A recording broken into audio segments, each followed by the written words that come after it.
Indonesia makin dalam terjebak pandemi. PDIP salahkan Presiden Jokowi.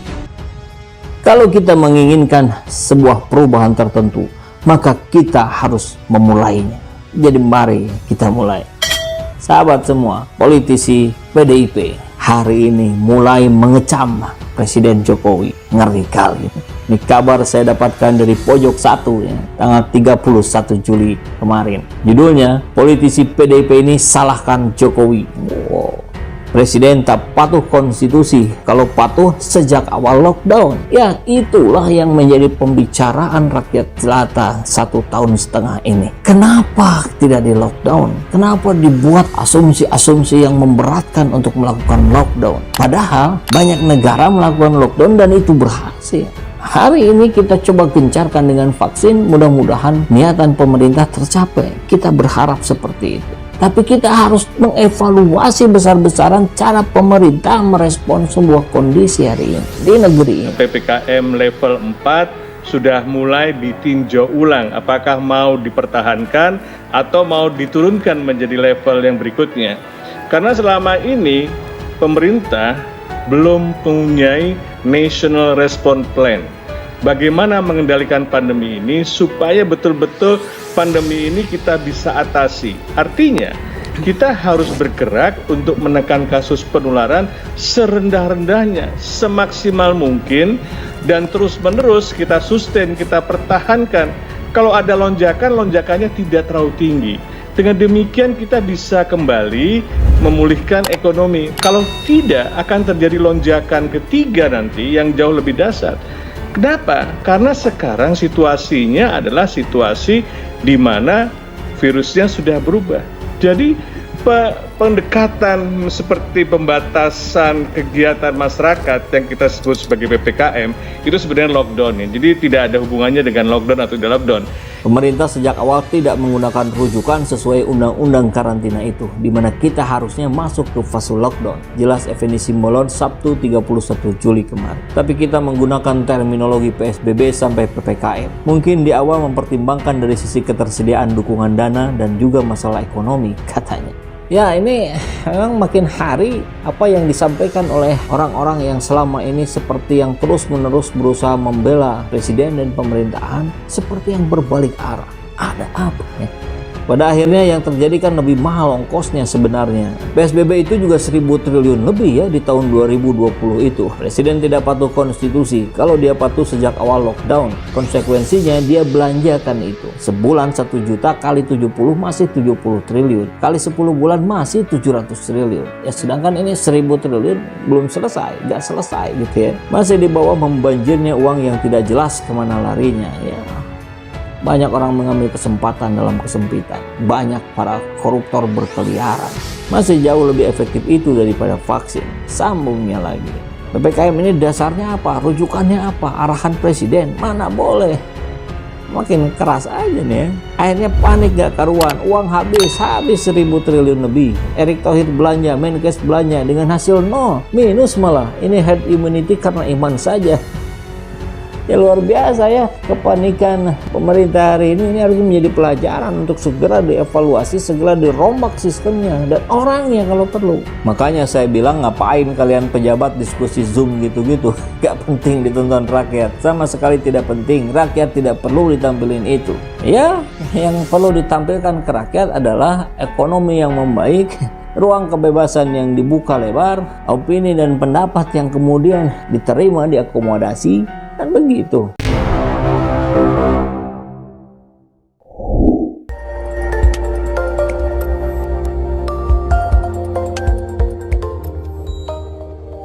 Indonesia makin dalam terjebak pandemi. PDIP salahkan Presiden Jokowi. Politikus PDIP Perjuangan, Effendi Simbolon mengomentari pernyataan juru wabah Universitas Indonesia Dr. Pandu Riono yang menyebut Indonesia makin dalam terjebak dalam pandemi COVID-19. Menurut Effendi, yang salah sejak awal adalah Presiden Joko Widodo. Presiden dinilai tidak taat konstitusi yang harusnya menempuh kebijakan lockdown sesuai dengan undang-undang karantina.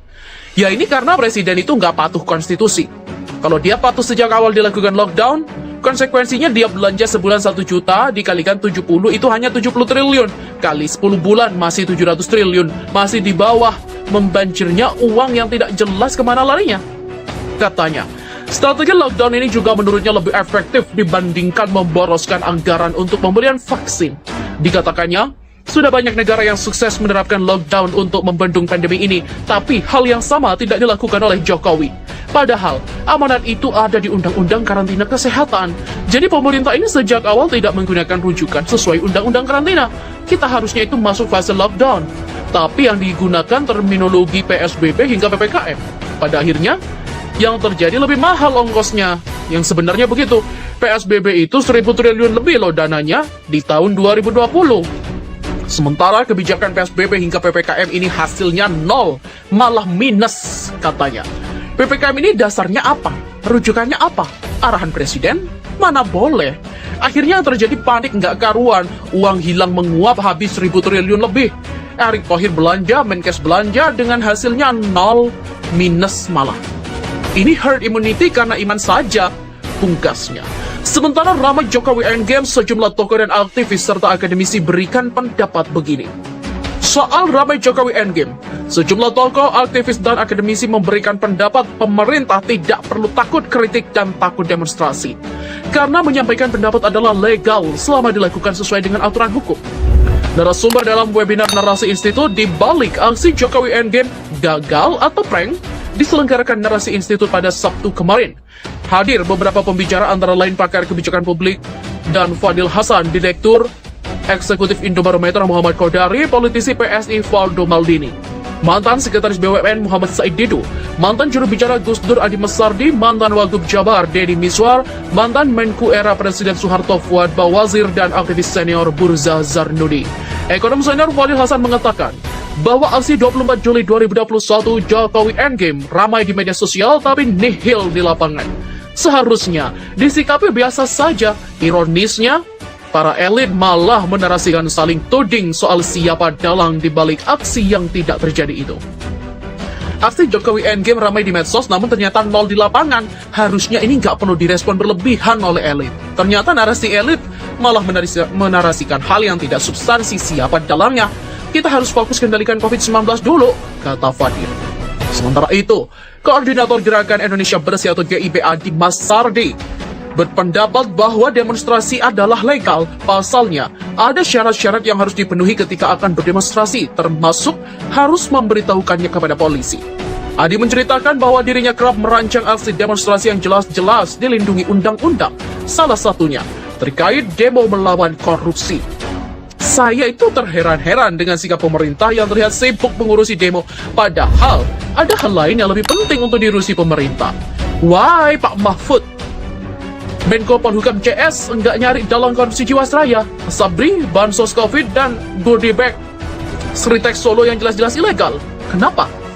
Kemudian menurut Muhammad Said Didu, desain aksi Jokowi Endgame ini amatiran dan bodoh, sehingga patut dicurigai aksi tersebut didalangi oleh orang suruhan dalam pemerintah agar menciptakan aborsi gerakan berikutnya dan intuisi kepada para kritikus yang terlibat di dalamnya.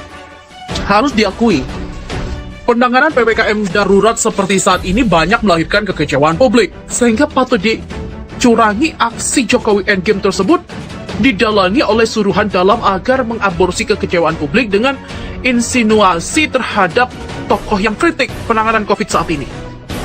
Said Didu juga mengingatkan bahwa pandemi COVID-19 telah menyebabkan kelas menengah dan kelas bawah makin menderita dan penderitaan mereka dinikmati oleh kelas super atas. Muhammad Kodari, penasehat relawan Jokowi Prabowo ini juga menyatakan bahwa aksi Jokowi Endgame adalah aksi dunia maya yang tidak sampai di dalam nyata sehingga tidak perlu disikapi dengan berlebihan seperti itu, seperti menyebutkan dalang 7 orang. Karena Pak Mahfud ini aktif di dunia maya, makanya beliau merasa aksi Jokowi Endgame itu terkesan besar. Padahal jika dilihat lebih dalam, gerakan maya ini sulit loh terjadi di lapangan. Karena syarat-syarat terjadinya sebuah gerakan itu nggak terpenuhi, ujar Kodari. Sementara Rocky Gerung sebut banyak pejabat negara saat ini terindikasi mengalami gangguan kejiwaan. Kita tuker dulu ya buat sementara. Pak Mahfud yang pegang bansosnya karena dia gredek. Dia punya pengetahuan tapi nggak bisa eksekusi.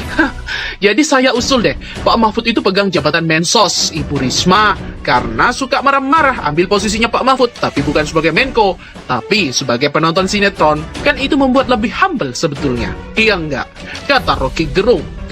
Rocky juga menyebut Mahfud MD saat ini mengalami gangguan kejiwaan karena dianggap gagal dalam mendeteksi situasi terkini di tanah air. Menurutnya, salah satu indikasi tersebut adalah ketika Mahfud MD terkena prank oleh mahasiswa saat isu Jokowi Endgame menyebar, namun demo tersebut justru tidak benar-benar dilakukan.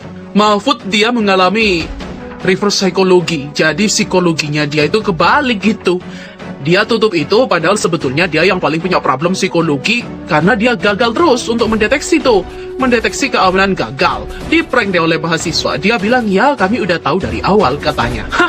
Jadi kalau tahu dari awal cuma ada 7 kurcaci cuman ngibul, ngapain ada penangkapan, kata Rocky Gerung. Rocky juga mengatakan bahwa Mahfud MD saat ini sedang mengalami delirium, sebuah gangguan kejiwaan yang membuatnya tak bisa fokus dalam mengerjakan suatu hal.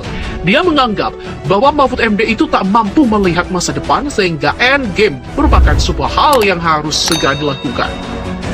Selain Mahfud MD, Rocky Gerung juga menyebut Sri Mulyani sebagai salah satu tokoh pejabat negara yang perlu mendapatkan perawatan khusus karena terindikasi mengalami gangguan kejiwaan juga. Dia melihat saat ini pengelolaan keuangan tidak tertata dengan baik karena adanya kepentingan tertentu dari sejumlah pejabat negara lain. Ibu Sri Mulyani bukan lagi krisis, dia sebetulnya itu sudah harus dirawat secara khusus ya, mentalnya. Karena kasir kalau krisis nanti laporan keuangan berantakan, iya kan? Dia mesti atur mana bagian pendapatan, mana bagian pengeluaran. Tapi di depan mata dia lihat bagaimana mungkin bisa stabil. Ini lalu lintas pemalakan, korupsi, segala macam itu berlangsung di depan mata dia, kata Rocky Gerung. Rocky Gerung mengatakan dengan nada bercanda bahwa banyaknya pejabat negara yang mengalami gangguan kejiwaan dapat menyebabkan layanan UGD di rumah sakit tak mampu lagi menampung pasien dengan optimal. Akan tetapi, dia juga mengaku tergelitik melihat perilaku buzzer istana yang terus-menerus menyuarakan narasi optimisme palsu kepada publik. Jadi gini ya intinya, kalau kita bikin satu paket nih, ini kalau seluruh kabinet masuk ke UGD, tiba-tiba itu langsung kolaps UGD-nya. Karena nggak ada dokter lagi buat nerangin, ini apa pasien-pasien ini. Tapi satu hal, buzzer masih mengatakan, ya memang kita lagi kesulitan, tapi Pak Jokowi kan terus berupaya. Jadi buzzer menciptakan semacam optimisme palsu tuh, kata Rocky Gerung.